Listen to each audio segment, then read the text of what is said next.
안녕하세요. 오로지 첨상입니다. 네, 이번 시간에는 가치관과 성장 과정을 다루는 항목을 사례를 통해 알아보겠습니다. 이 항목은 자기소개서에 나온다면 가장 먼저 나오겠죠? 가치관과 성장 과정은 지원자의 기본 중에 기본이니까요. 사회에서 어떤 생각을 갖고 살아왔는지 혹은 앞으로 또 어떨지 기대하거나 또 짐작할 수 있는 소스를 갖고 있는 항목이니까요. 음, 이 항목 페르소나는요, 일단 소개를 하자면요. 할머니께서 의사시고, 그리고 본인도 의사가 되고 싶다. 이 내용이 주 내용이고요. 봉사하는 마음, 베푸는 마음이 핵심 어휘로 등장할 겁니다. 고칠 때가 상당히 많은 글이고, 아예 새로운 문장으로 탈바꿈할 수 있는 부분도 상당히 많아 보여요. 한 문장 한 문장 알아보면서 함께 첨삭해 보겠습니다. 그러면 첫 문장입니다. 저에게 가장 많은 영향을 주신 분은 의사이신 할머니입니다. 네, 방금 페르소나 소개한 내용이랑 별다른 차이 없이 팩트만 있죠. 그런데 이렇게 그냥 단순 사실만 있는 게 첫 문장으로 나온다면 정말 임팩트가 많이 떨어져요. 그쵸? 의사인 할머니 이게 다예요. 첫 문장에. 물론 도입부니까 밋밋할 수는 있지만 편입 자기소개서에서 허용하는 글자 수가 제한이 있는 이상 첫 문장을 이렇게 아쉽게 써버리면 좀 불안하죠.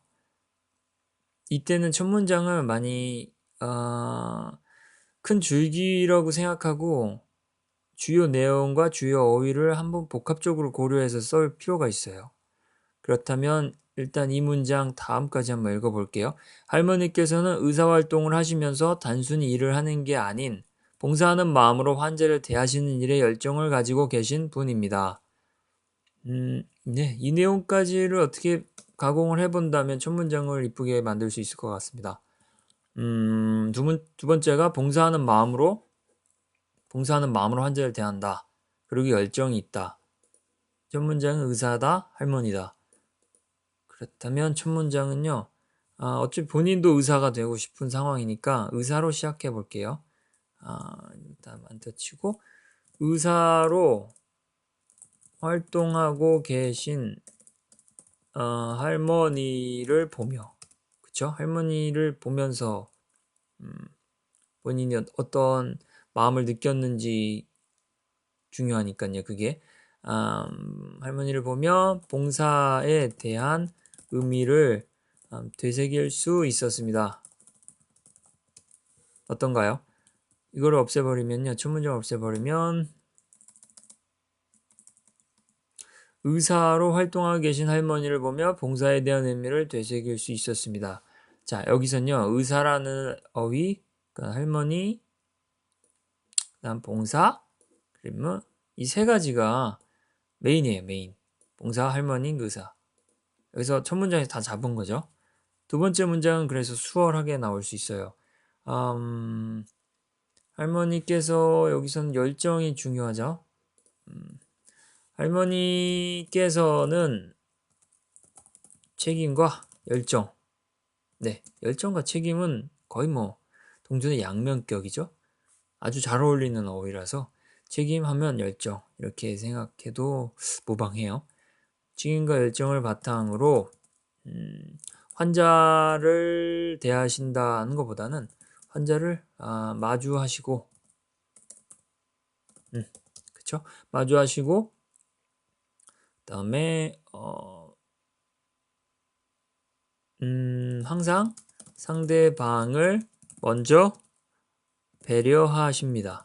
이렇게 하면 할머니를 소개하는 문장이 나와요. 이 할머니를 소개해야 본인이 어떤 모습을 보고 배웠는지 알 수 있으니까요. 여기서 그 다음 문장이 나올 게 베푸는 마음이 나와야 될 것 같아요. 문장을 바로 들어가면요. 이제 일단 모습을 설명했으니까요. 그냥 이러한 모습이라고 해야 되겠죠. 이러한 모습에서 타인에게 베푸는 자세를 배울 수 있었습니다. 할머니를 소개했고 할머니가 환자를 대하는 모습을 이야기했고 거기서 타인에게 베푸는 자세를 배웠다. 네, 이렇게 하면 여기서 장황하게 설명한 거를 짧은 문장으로 설명할 수 있게 됐고 또 핵심도 다 전달하게 된 거죠. 다음 문장이랑 또 살펴보면서 고쳐볼게요. 제게도 항상 남에게 베풀며 도움이 될 수 있는 사람이 되라고 말씀하셨습니다. 베푸는 자세는 여기 나왔어요. 이러한 모습을 설명했고 그 다음에 그러면 여기 이 문장을 살리려면 어떻게 해야 될까요? 타인에게 베푸는 자세를 배웠으니까 이제 실천해 본다. 이 차원에서는 아울러 할머니의 조언으로 바꿔봅시다. 할머니가 되라고 말씀하신 거를 조언이라고 바꾸면 뭐 사실 왜곡한 건 아니잖아요. 그죠? 할머니의 조언에 따라 이걸로 하기에는 너무 아쉬운데요. 뒤에를 더 봐야 될 것 같아요.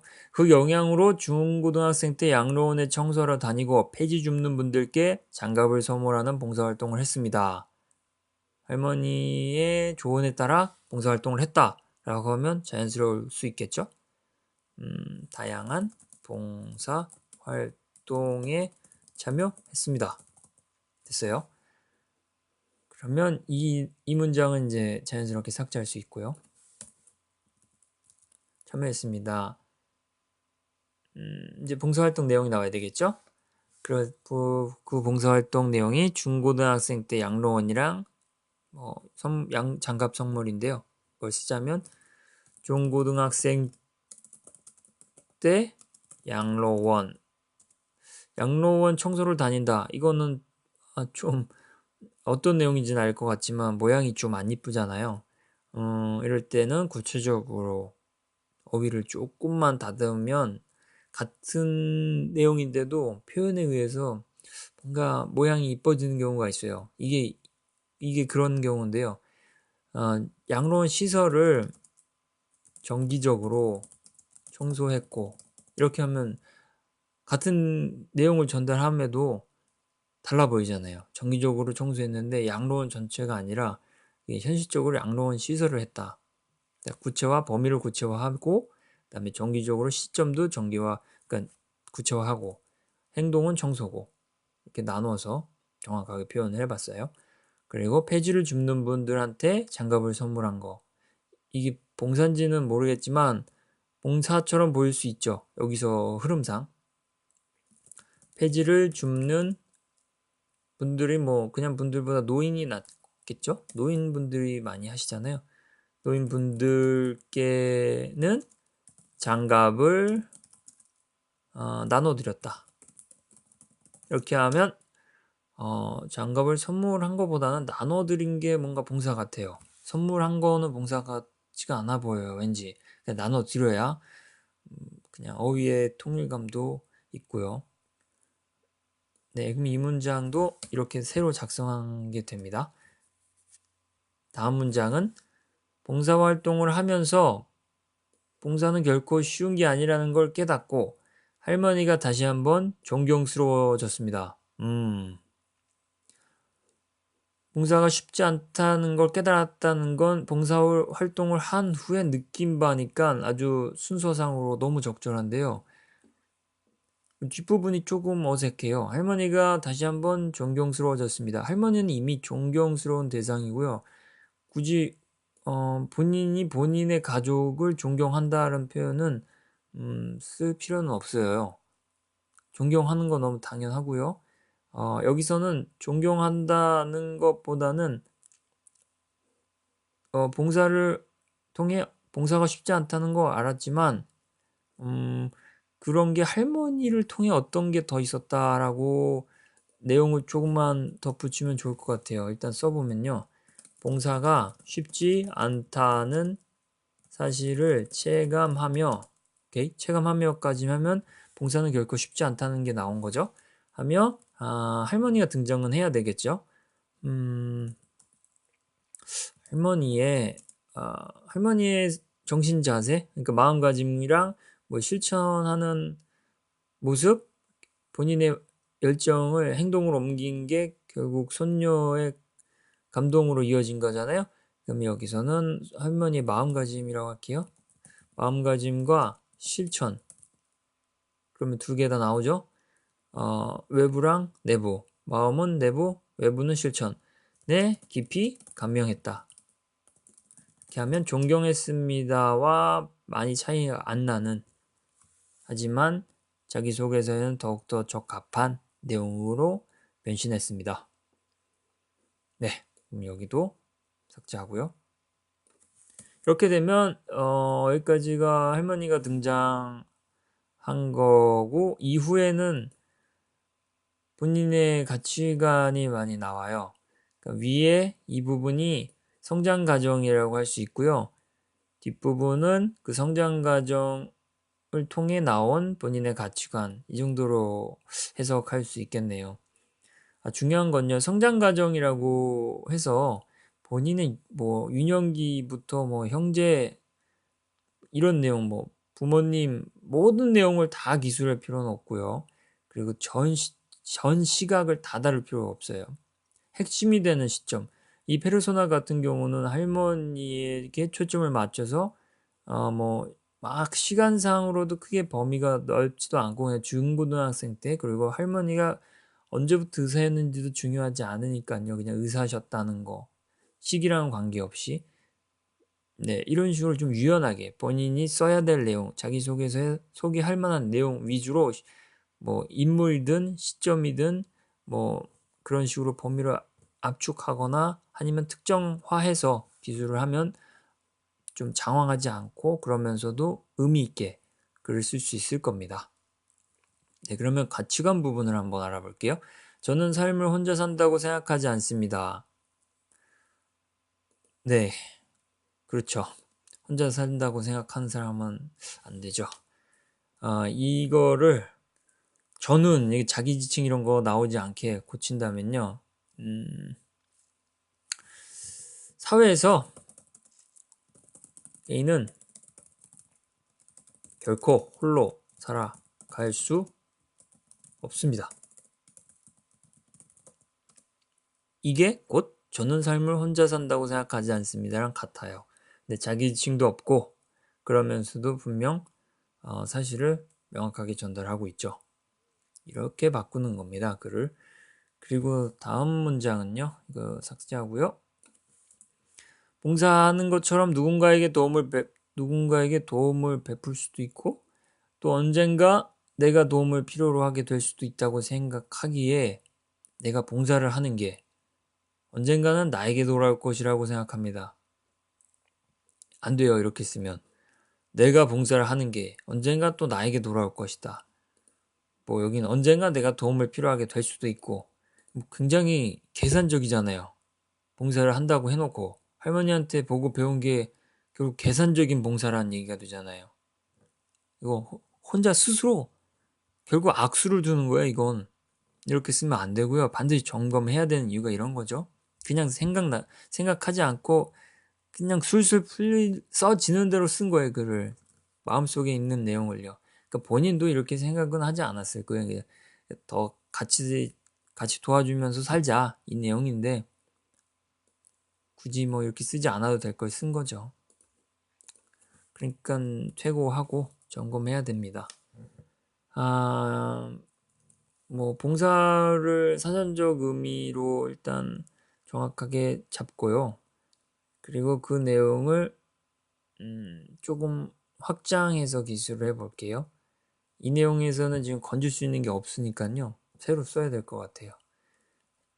봉사는 서로 도움을 준다는 거는 상호 부조라고 할 수 있겠죠? 상호 부조의 의미를 띠며 봉사를 계속 해야 하잖아요. 지속적인 봉사는 자신과 사회에 밝은 미래를 선사합니다. 어때요? 가치관이 들어가 있죠. 봉사는 어떠한다는 거를 뭐 개인마다 다르게 개념화할 수는 없겠지만 이게 본인만의 생각이 어휘로 좀 다른 색채를 띠면서 나온다면 그게 곧 가치관으로 뭐 보일 수 있어요. 그러니까 봉사가 결국 사회와 자신의 미래까지 밝은 미래를 선사한다고 하니까요. 봉사를 어떤 식으로 이 페르소나가 받아들이고 있는지 확실히 와닿잖아요. 정말 중요한 걸로. 물론 중요하지만 본인의 인생에서 너무너무 핵심적인 내용으로 잘 뭐 일종의 포장을 한 셈이죠. 이렇게 쓴다면. 그러면 여기서도 애매한 문장이 다 날아가고요. 마지막 문장이 남네요. 그렇기에 매 순간 베푸는 마음으로 삶을 살려고 노력하며 이를 위해 진로 목표로 의사를 진로 목표로 삼았습니다. 의사가 마지막에 나오는 것까지는 좋은데 글이 그냥 구어죠. 그렇기에 매 순간 베푸는 마음으로 삶을 살려고 노력. 삶이 곧 살다라는 동사를 명사한 건데 이렇게 쓰면 되게 어색해요. 이렇게 하면 좀 어색하니까 다시 쓰는 거가 필요해 보이네요. 뭐 마지막인데 할머니랑 의사가 동시에 나오면 더 좋을 것 같습니다. 그래서 할머니로 시작할게요. 할머니께서 알려주신 봉사의 의미를 항상 되뇌며, 되뇌이며 아니에요. 되뇌며예요. 되뇌며 이제 의사가 돼야 되니까 의사로 성장해. 핵심 어휘가 등장합니다. 베푸는 마음으로 어떤 사회를 만들까요? 개인에서 사회까지 그 범위를 넓혀가면 되게 건강한 느낌, 건실한 느낌이 들잖아요. 그 사람의 마음가짐이 정말 사회까지 생각하는구나 라고 뭐 비춰진다면 단순히 개인만 보는 것보단 훨씬 나아 보이니까요. 건강한 사회를 만든다.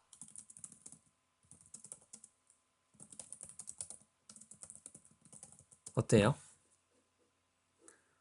할머니께서 알려주신 봉사의 의미를 항상 되뇌며 의사로 성장해 베푸는 마음으로 건강한 사회를 만드는 데 기여할 것입니다. 완벽하죠? 완벽합니다. 의사도 나왔고요. 의사도 나왔고 핵심 어휘도 다 나왔어요. 베푸는 마음 나왔고 건강한 사회까지 굉장히 범위를 확대한 후 문장을 마무리했어요. 울림이 좀 남잖아요. 건강한 사회를 만들겠다 이렇게 하면서 끝나는 건 의사가 되겠다 이것보다는 훨씬 낫잖아요. 네, 이렇게 한번 다시 다듬어 봤습니다. 사례가 상당히 많이 있으면 각 항목을 다루는 방법을 익히는 데 더 도움이 될 거예요. 앞으로도 아직 다뤄보지 못한 항목이 많은데요. 다 하나씩 다뤄보고 뭐 여러 가지 학과 전공, 그다음 개인의 뭐 배경 이걸 토대로 다양성을 확보하는 차원에서 강의를 더 진행해 보겠습니다. 오늘은 여기까지입니다. 감사합니다.